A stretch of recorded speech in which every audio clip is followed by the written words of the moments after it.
For this week's First Chapter Fridays, I thought we could use a little humor.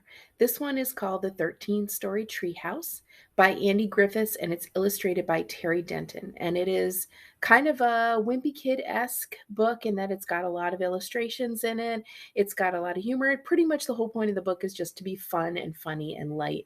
And we could all use that at certain points. So we're actually going to look at the ebook version of it because it's better for you to be able to see all the pictures. This is one of those books where the illustrations really matter. So this book actually, unfortunately, isn't in our school, the Vermont Schools Shared Digital Collection, but it is in the Green Mountain Library Consortium collection, which is something you can access through the Burnham Library. So if you get a card at the Burnham Library, which you can do online, then you can enter it into your Sora account. And you can just choose that and do your search. And if they have the book, you can read it. And I don't know if you know this, but you can read samples of any book in Sora. So that's what we're going to do right now. We're just going to read a sample of it.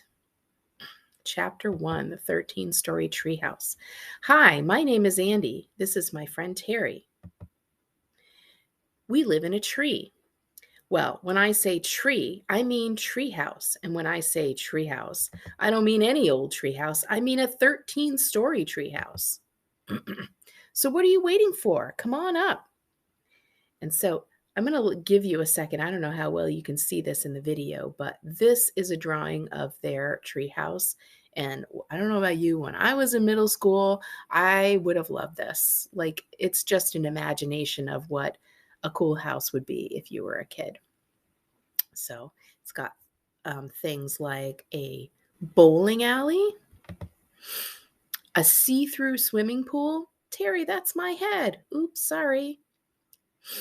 A tank full of man-eating sharks. Look out behind you, Terry, behind you. Shh, don't interrupt me. I'm trying to feed the sharks. Vines you can swing on. I don't think that's a vine, Andy. A games room. I'm bored. Are you kidding? Yes. A secret underground laboratory. I just worked out how to make giant bananas. Why? Because giant bananas are cool. A lemonade fountain. I love the fountain. A vegetable vaporizer. No, a Brussels sprout. Vaporize. Yay. And a marshmallow machine that follows you around and automatically shoots marshmallows into your mouth whenever you're hungry. How do you shut this thing off? But I'm not full yet. As well as being our home, the treehouse is also where we make books together. I write the words and Terry draws the pictures. As you can see, we've been doing this for quite a while now. Here's their pile of books. Let's see, The Cow That, Killer Koalas, Just Tricking, Just Crazy, Just Stupid, The Very Bad Book. Those are some of the names of the books. Chapter 2, The Flying Cat. If you're like most of our readers, you're probably wondering where we get all the ideas for our books from. Well, sometimes we think them up. Other times they're based off stuff that actually happened, like this book, for example. It all started one morning when I got up and went down to get some breakfast. Are you penguins mocking me? Terry was already in the kitchen. He was painting a cat. And when I say painting a cat, I don't mean he was painting a picture of a cat. He was painting an actual cat, bright yellow.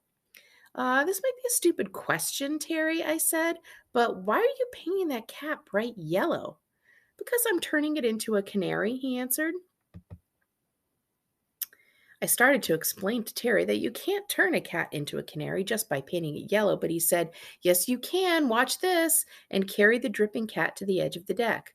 "No," I yelled as Terry held the cat out in midair and let it go. But I needn't have worried. The cat didn't fall. Two little wings popped out of its back and it tweeted and flew away. "See," Terry said, turning to me in triumph, "I told you so." The day Terry turned a cat into a canary. And so this is like the first page of a book that they're writing and all the different things that happened. So some of the pages are more like sort of a comic strip like this. Chapter 3, The Missing Cat. We watched the canary, actually, catnary, until it flew out of sight. Then the doorbell rang. We'll try to read a little more with the book. It doesn't come out quite as well as it does on the ebook, but here we go.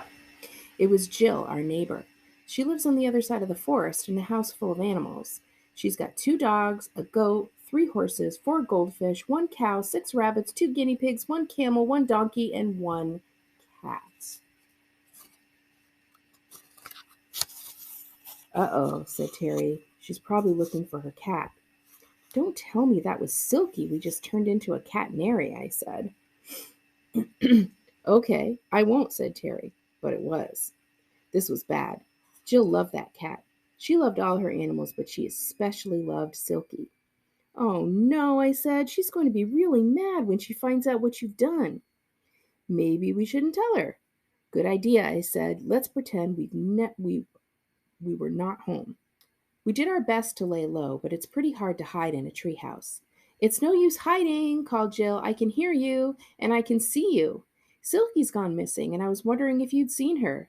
No, I said quickly. She's not here.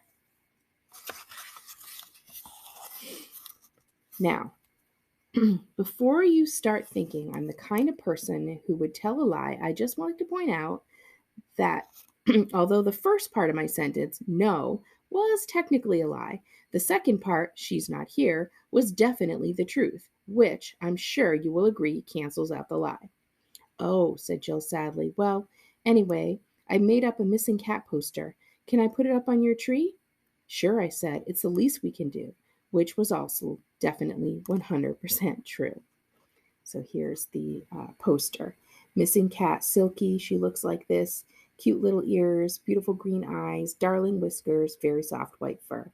Likes, cat food, cuddles, cats on TV. Dislikes, dogs, water, fleas, locked cat flaps. Big reward, call Jill. As soon as Jill left, I turned to Terry. We've got to find that cat, I said. You mean catnary, said Terry.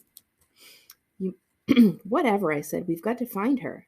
But before we could even begin to look for her, the video phone rang. Yes, we've got one of those as well, and it's 3D.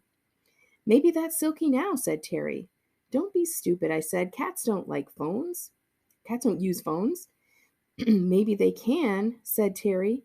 You said they couldn't turn into canaries, and you were wrong about that. If cats could make phone calls. 4 fish pizzas, please, with extra fish. Okay. The 13-story treehouse.